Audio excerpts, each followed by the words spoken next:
Hello, Marshall University family, and welcome to our virtual homecoming 2020. I originally planned on showing or let us listening to our Marshall fight song, but there are some copyright issues, so I'm having to redo this. And instead, I decided that I would read you the lyrics to a couple of our songs that are very important to us as Marshall graduates. And so if you'll give me a few moments to do that before we start my presentation, I would love to do that. Of course, our famous fight song, Sons of Marshall, goes like this. We are the sons of Marshall, sons of the great John Marshall. Year after year, we go to Marshall U, cheering for our team and gaining knowledge too. Proudly we wear our colors, love and loyalty we share. Sure, from far and near, you'll always hear the wearing of the green, for it's the green and white of Marshall U. And of course, our very famous alma mater, which is dear to my heart, goes like this. Marshall, gracious alma mater, we thy name revere.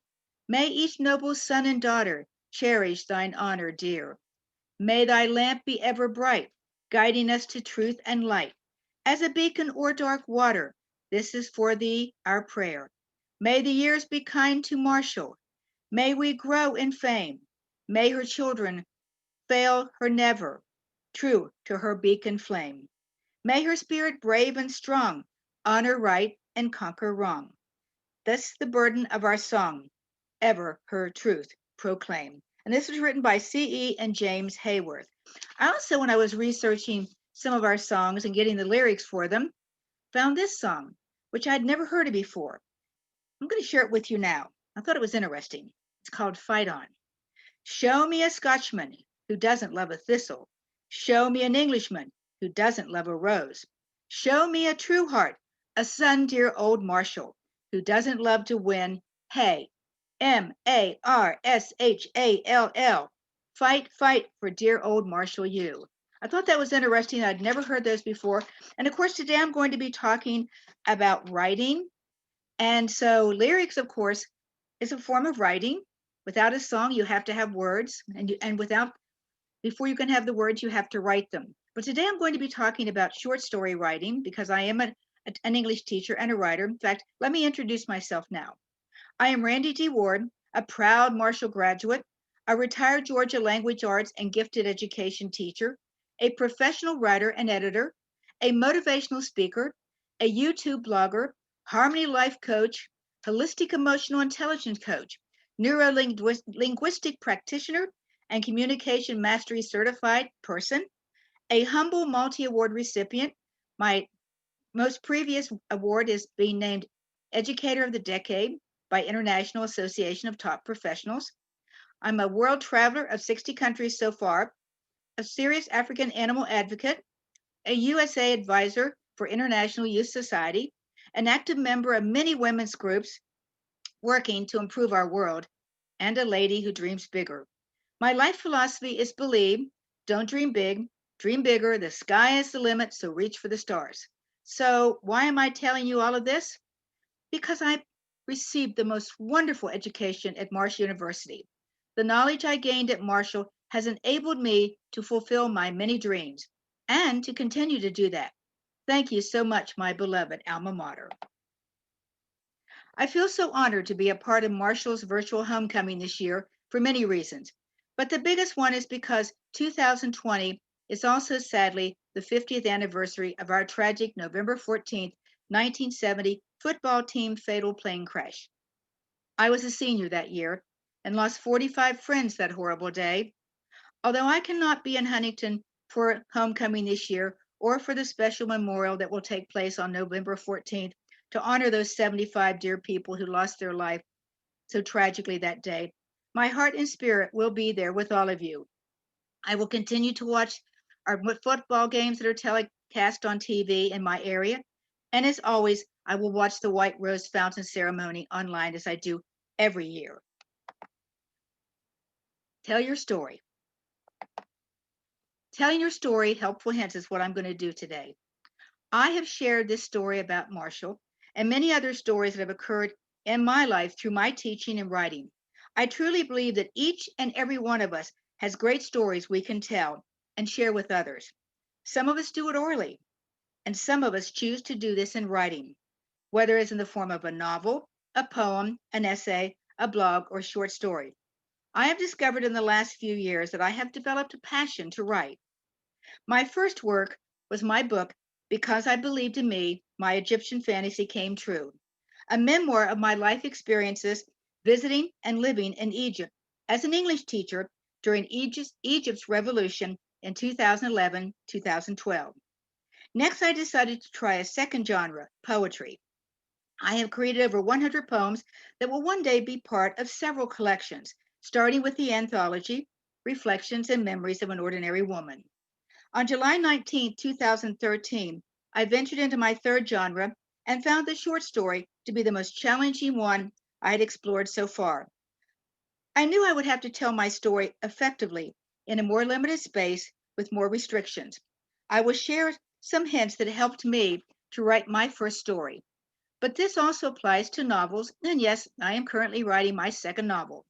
Of course, these are not the only correct ways to compose a short story or a novel, but they have been extremely helpful to me during my writing process, so I will share them today with you. I recommend reading novels and short stories of successful authors. Much can be learned from studying their style, their plots, their characters and developments, their choice of words, settings, and use of dialogue. Decide in your mind what makes this a great story and what makes it unique or stand out as special. Then record the techniques that were found to be appealing to you in a notebook for future reference if needed. I also recommend joining a local writing group. If none exists in your area, find a virtual group online. They are available. I personally am active in 3 local groups in my Atlanta, Georgia area. What I have learned from them has been so beneficial. Okay, if you've always been wanting to tell your story, but you're afraid to do it, let's step out of our comfort zone now and start telling those stories. First, begin by creating your story map. This will include your setting, possible characters, and a detailed description of them. Write this information down to visualize where the story will take place and what the characters will look like. You might even decide on some personality traits at this point. It is important to visualize your setting and to know your characters well to make them come alive and be believable to the reader. It is generally considered wise not to have more than 3 main characters in the story. I chose to set my first short story in a familiar setting, my hometown, and the main character is based partially on me as a teenage girl. The other significant characters, characters are her deceased father and Dr. Medlock, with minor references to her mother, her sister, her dance instructor, children in her neighborhood, and some other dancers. Too many characters in a short story can be distracting to the readers, so be careful. In addition, I thought it was wise to write about something well known to me. After all, I believe a beginning writer is more successful if he or she has some past experiences to use as a model for writing. With more and more experience in writing, thinking outside the box for new and unique ideas will become easier. Second, create your basic situation and plot idea.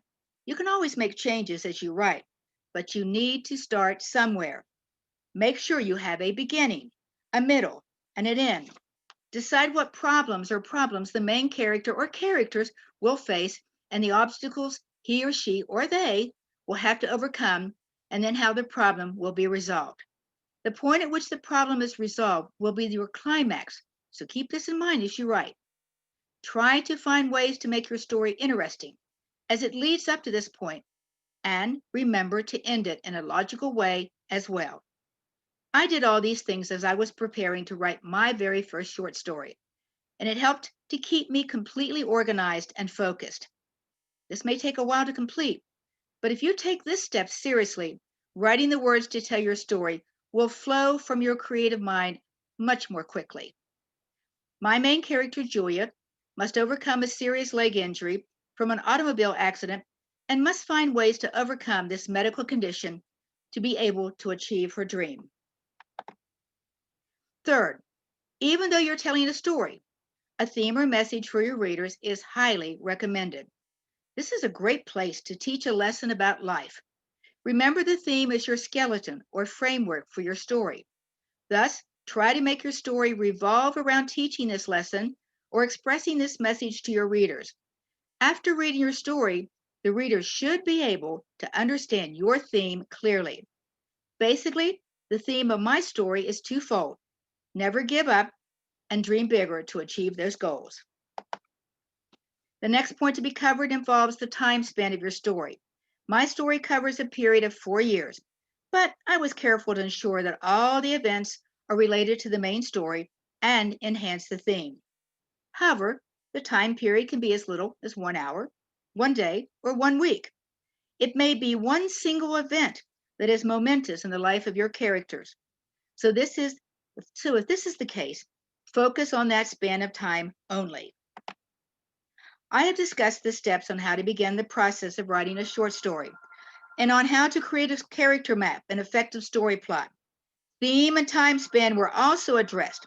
Now let us consider dialogue, word choice and imagery, sentence structure and variety, and other grammar-related suggestions, plus effective ways to capture the attention of your readers from the very first word, and clever ways to keep them reading and enjoying your story until the last word. Let us address dialogue first. Dialogue can be an effective way to depict your characters and tell your story. However, it must contribute to the main focus of the story. Every word that you have your characters say must contribute to revealing your theme. If it doesn't, be ruthless and take it out. It might confuse your readers about what it is you are trying to tell them. Next, you want to transform your readers into your story so they will feel as if they are the actual observers. Vivid imagery is one great way to draw the reader into your story. You must capture the reader's interest in and empathy for your characters. You need to paint such a vivid picture that the readers can imagine themselves in the scene. Again, this goes back to placing yourself there and transposing this into your writing. Ask yourself as a reader what questions you might have about a character or an event that you may not have included in your story, and add these details only if they enhance your story and your theme. Try to describe your characters so they come alive to the readers as real people, not just fictional. Your goal is to make the readers empathize with the problems the characters are facing and get involved in their lives. Give enough information to make them seem believable. To describe your scenes and events, always use powerful verbs, highly descriptive adjectives and adverbs that embellish the story, and develop your own unique way of expressing your ideas. If this is challenging to you, use a thesaurus to help you find the perfect words. Try to find a writing style with which you feel comfortable, whether it's very formal or more casual. Of course, this choice of style may also be dependent upon your plot, your setting, and your characters. Style. Style also involves your sentence structure. Always try to use your best grammar skills, of course, and always use spell check to check for errors, unless, of course, the misspelled word is a slang word deliberately being used in the dialogue between your characters. Varying the length of your sentence is a very effective technique. Shorter, simple sentences are usually more dramatic than long, complex, or compound sentences. I also tell my stories using past tense verbs, my preference. I always read my writing out loud to listen to the flow of the words and the sentences. It helps me to hear any problem areas in my sentence structures. If possible, also share your writing with another person by reading it out loud to this person and getting objective advice.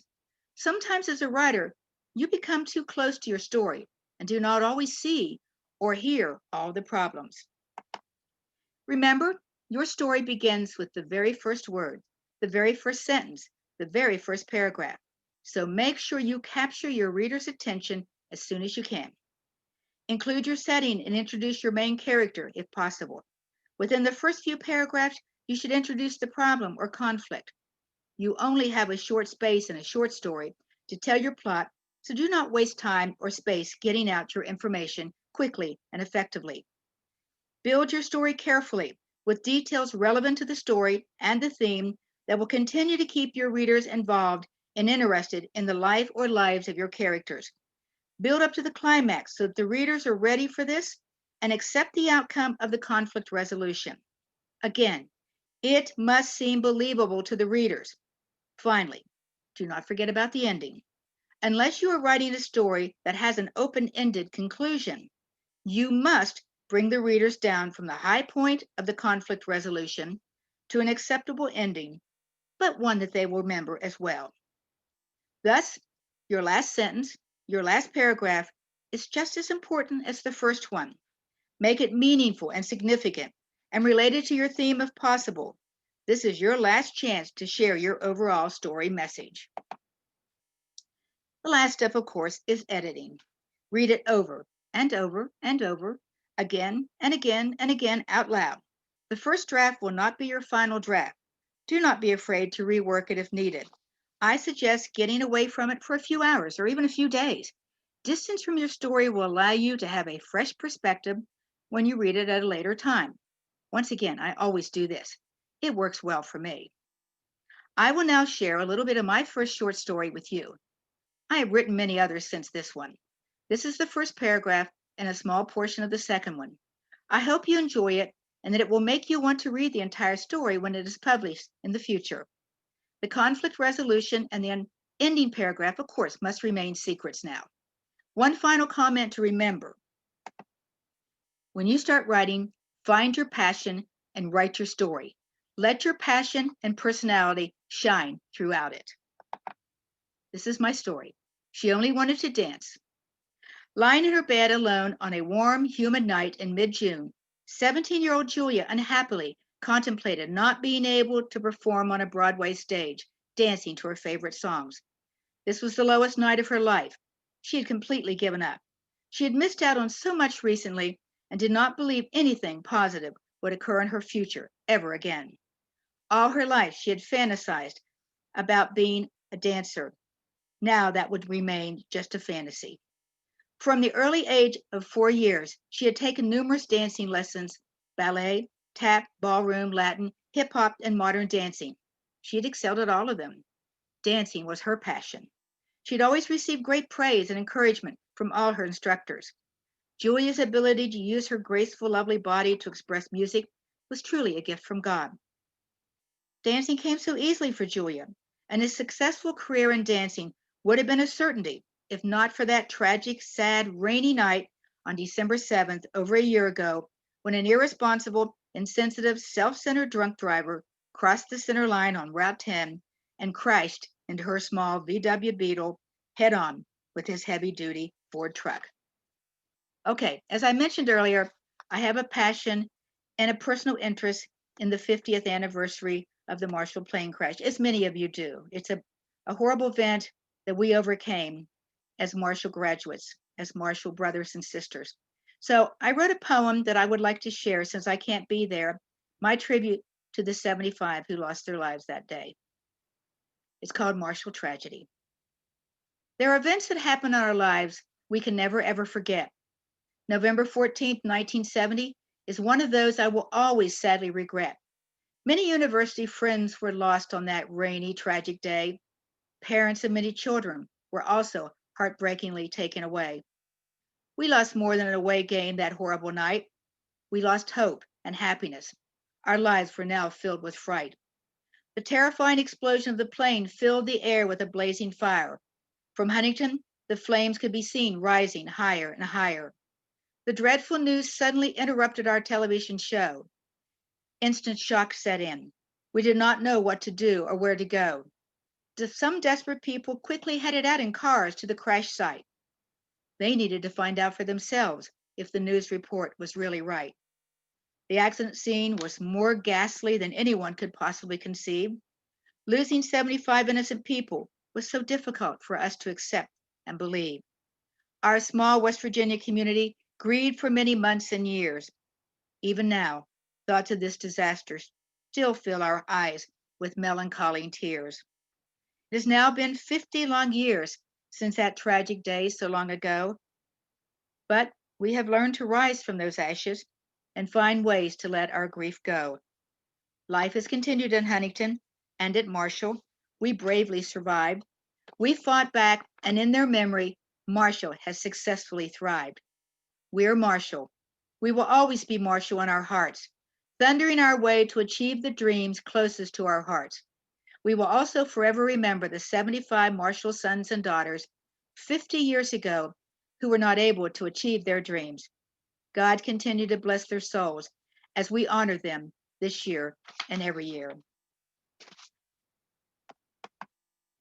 We will never forget November 14th, 1970. I am Randi D. Ward, the visionary writing coach and master editor. If you really have a serious desire to write that book and still think you need some more help, contact me. Let me make you a best-selling author. I have done that for people. You can contact me at randyteach@yahoo.com. That's RANDITEACH@yahoo.com. Or leave a message on my cell phone, 678-634-0069. Again, that's 678-634-0069. That is me holding my books. Because I believed in me, my Egyptian fantasy came true. In it, you will find some of my blogs in my website that I'll talk about in a minute. My book also has 153 photos that I took in Egypt because even though I'm an English teacher, I do believe that pictures also tell stories. If you're interested in reading about my life-changing adventure of living in a revolution during 2011, 2012 in Egypt, 3 blocks from Tahrir Square, and listening to people die, but having one of the most amazing teaching experiences in my entire 37 plus year career. You can find my book on Amazon.com, ScribblersWeb.com, AuthorHouse.com, of course, Barnes & Noble, and other online shops. My website, if you're interested in reading some of my blogs and finding more out about this book, is randydward.com. That's www.randidward.com.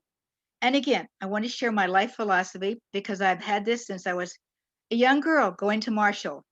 It stuck with me all my life and has gotten me through so many wonderful things and some tragic things in my life as well. And it is believe, don't dream big, dream bigger. The sky is the limit, so reach for the stars. One final thing for you. When you start to write that story, I want you to write it from your heart, right from the very start. Let your words flow wherever they want to go. You are the owner of your story. Tell it with truth and glory.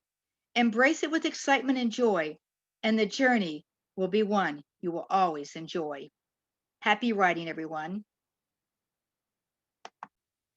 Enjoy homecoming, please. I hope we beat Atlantic, at Florida Atlantic. Owls, go Herd. I know we can do this. Be careful, everybody. Stay safe, and God bless you.